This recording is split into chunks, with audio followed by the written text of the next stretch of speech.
What if I told you Jesus came to abolish religion? What if I told you voting Republican really wasn't his mission? What if I told you Republican doesn't automatically mean Christian, and just because you call some people blind doesn't automatically give you vision? I mean, if religion is so great, why has it started so many wars? Why does it build huge churches but fails to feed the poor? Tell single moms God doesn't love them if they've ever had a divorce, but in the Old Testament, God actually calls religious people whores. Religion might preach grace, but another thing they practice. Tend to ridicule God's people. They did it to John the Baptist. They can't fix their problems, and so they just mask it, not realizing religion's like spraying perfume on a casket. See, the problem with religion is it never gets to the core. It's just behavior modification, like a long list of chores. Like, let's dress up the outside, make it look nice and neat. But it's funny, that's what they used to do to mummies while the corpse rots underneath. Now, I ain't judging. I'm just saying, quit putting on a fake look. Because there's a problem if people only know that you're a Christian by your Facebook. I mean, in every other aspect of life, you know that logic's unworthy. It's like saying you play for the Lakers just because you bought a jersey. See, this was me too, but no one seemed to be on to me. Acting like a church kid while addicted to pornography. See, on Sunday I'd go to church, but Saturday getting faded, acting if I was simply created to just have sex and get wasted.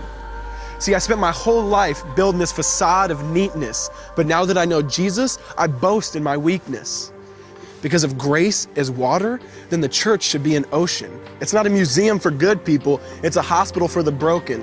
Which means I don't have to hide my failure, I don't have to hide my sin. Because it doesn't depend on me, it depends on Him.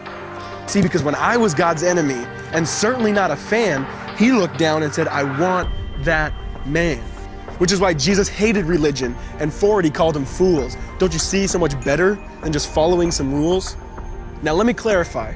I love the church, I love the Bible, and yes, I believe in sin. But if Jesus came to your church, would they actually let Him in?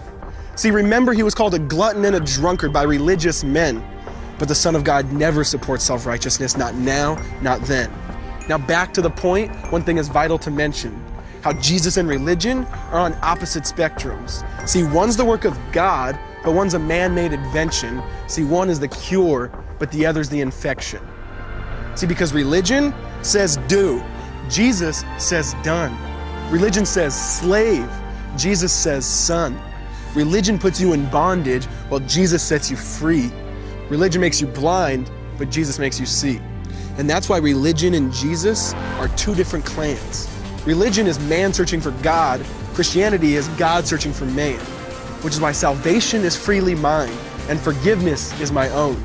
Not based on my merits, but Jesus' obedience alone. Because He took the crown of thorns and the blood dripped down His face. He took what we all deserved. I guess that's why you call it grace. And while being murdered, He yelled, Father, forgive them. They know not what they do. Because when He was dangling on that cross, He was thinking of you. And He absorbed all your sin and He buried it in the tomb, which is why I'm kneeling at the cross saying, come on, there's room. So for religion, no, I hate it.